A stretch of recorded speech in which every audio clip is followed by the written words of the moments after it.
you've bought your Tyranids, Termagants and Ripper Swarm paint set, and you're ready to venture into the world of Warhammer 40,000. Painting Warhammer is fun and rewarding, and we're here to walk you through each stage of the process. Before we start painting, you need to build your miniatures.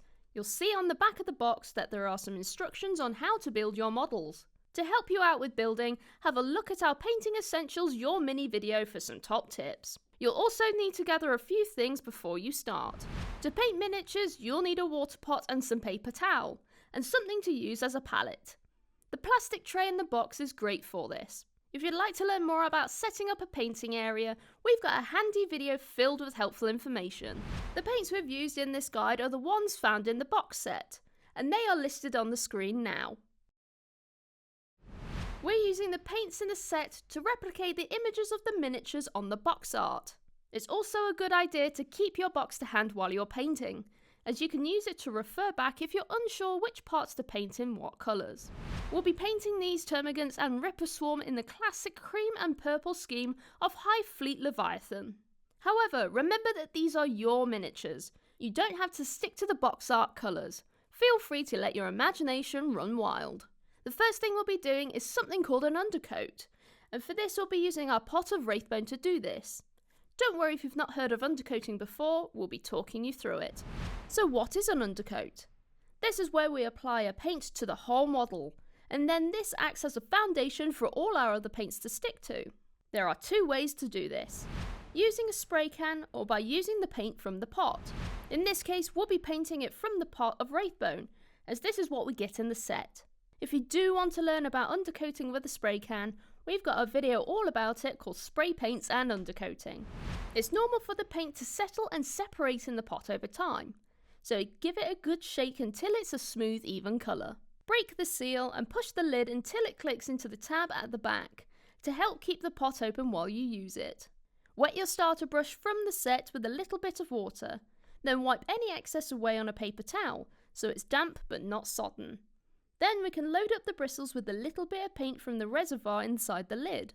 Take care not to get the paint all the way up to the metal part of the brush, which is called the ferrule, as this can damage the brush as it dries. Just about halfway up the bristles is plenty of paint. You can learn more about this technique in our thinning paints video. Thinning our paints gives us the ability to avoid creating lumps and obscuring the smallest of details on our models. But we do want to be careful that we don't thin it too much, or the paint will just slip off the model. Thinning our paints creates a smoother consistency which can be applied in several thin coats to a miniature. This might seem to take a little longer, but it will give you a much better end result. You'll see that these miniatures are packed full of detail. If we apply one thick coat of paint, we risk clogging up all that awesome detail.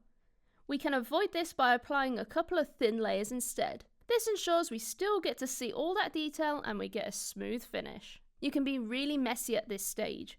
Just make sure that you get the Wraithbone into every little nook and cranny and flat surface. You'll notice that the first coat might seem to struggle to stick to the plastic, but don't worry, just keep going and cover as much as you can. You'll need to leave the first coat to dry for around 15 minutes, which gives you plenty of time to start undercoating the rest of your models. Once it's dry, apply a second coat in exactly the same way. You'll find that the coverage of the paint is much better this time round. Then when that's dry, you can apply a third coat. The end result should look something like this, with the model covered evenly with Wraithbone for the skin. Well done, you just undercoated your first models. Once we're happy with our undercoat, we can apply Magos Purple to some small details on the model, just to break up that cream skin. Magos Purple is a contrast paint.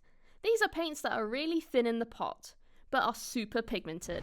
When you use these paints, they apply a colour to the whole area, but also shade the recesses and slightly pull away from the edges. This gives you a model that already looks really great, giving the illusion of shadows and highlights in one colour. To use them, we'll give the pot a good shake, as the paint after a while will separate in the pot and settle. Then we can open the pot, push it back so the tab clicks in place.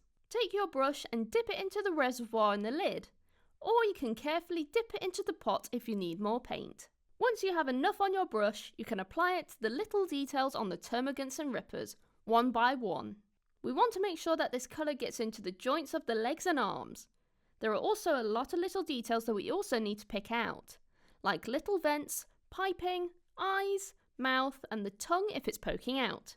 As you keep adding more contrast to the model and move it around, we want to make sure that we aren't adding so much that the wet contrast paint starts to pool in areas. If it does start to pool, you can remove some of the wet contrast by drying off your brush and soaking away the paint. Once you're happy with your contrast colour, leave it to dry fully. This may take about 5 to 10 minutes depending on how much paint you applied. Next up is Thunderhawk Blue, and we'll be applying this to the hooves, claws and the gun carapace. Thunderhawk Blue is a layer paint. These are paints that are slightly thinner and lighter in colour than base paints, making them great for building up brighter colours and adding highlights to the edges and top of models. Even though these paints are thinner, they can also be thinned down like our base paints, with a small amount of water. This just makes sure we apply multiple thinner coats to build up the colour. Painting multiple coats will seem quicker when you're applying them in an assembly line across all your models. Once that last model is painted with your first coat, your first model should be dry. Then you can start your second coats. You can also use layer paints in the same way as base paints. You may just find you need an extra coat to get that solid coverage. To learn more about layer paints, check out the video in our Painting Essentials playlist. And if you ever find your brush losing its point, just roll it on the palette again to get those bristles behaving again. Remember to wait for the blue to dry before moving on to our next stage. And don't forget you can be painting your other miniatures while you're waiting for your paint to dry. Doing this will have them all done before you know it. Once the blue is completely dry, then we can move on to the carapace armour. For these areas we'll be using Naggaroth Night. When applying this, thin it down with a little bit of water just like we did before. It will probably take 2 thinner coats to achieve complete coverage. Painting in all of the main colours really helps the model come to life, but it also defines areas of the model nicely. In a swarm of cream and purple, it might be hard to see which is the bitey end.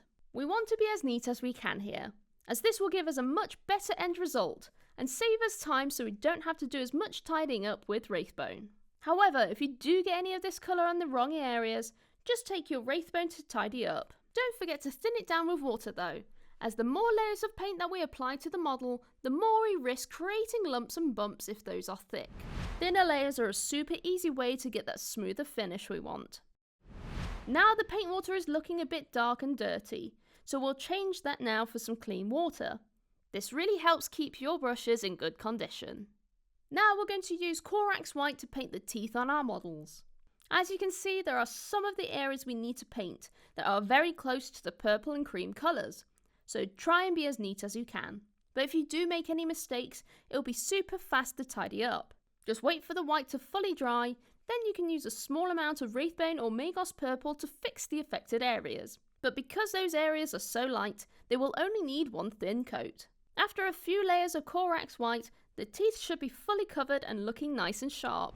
Well done, your Termagant is now ready for battle. If you want to stop here, you absolutely can. They are more than ready to devour Space Marines and wreak havoc. However, if you'd like to learn more about using the rest of the paints included in your set, keep watching.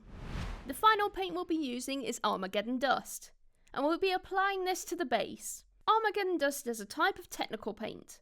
This is a range of Citadel paints created for basing and to add all sorts of effects to your miniatures. We've got a video all about technical paints if you'd like to go and see more about them in action. This particular one is designed to be used on the base to create a textured sand effect. Basing a miniature really helps to finish it off and brings the whole thing to life. We tend to do it last to finish off the whole painting process, but some people prefer to base their miniatures earlier or even at the start of the process.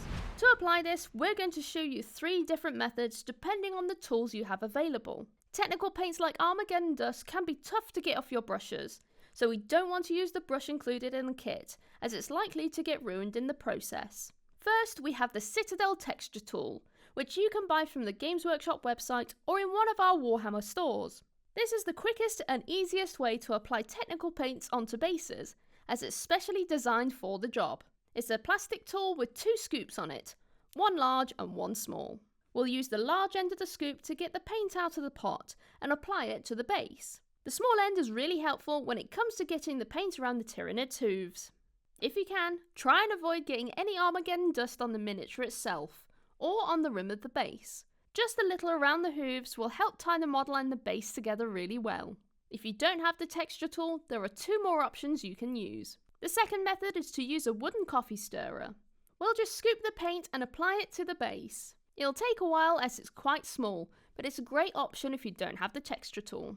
Or alternatively, you can fashion a tool from the plastic tray the models and the paint came in. Technical paints take around an hour to dry, so leave them to dry in a safe place, and they'll be ready in no time at all.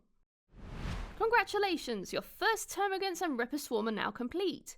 They are ready to face the forces of the Imperium and consume the worlds of Warhammer 40,000. For more tutorials, tips and tricks, check out citadelcolor.com or head to your local Warhammer store where our amazing staff would be happy to help you. Well, we hope you enjoyed this video and we'll see you next time. Bye bye!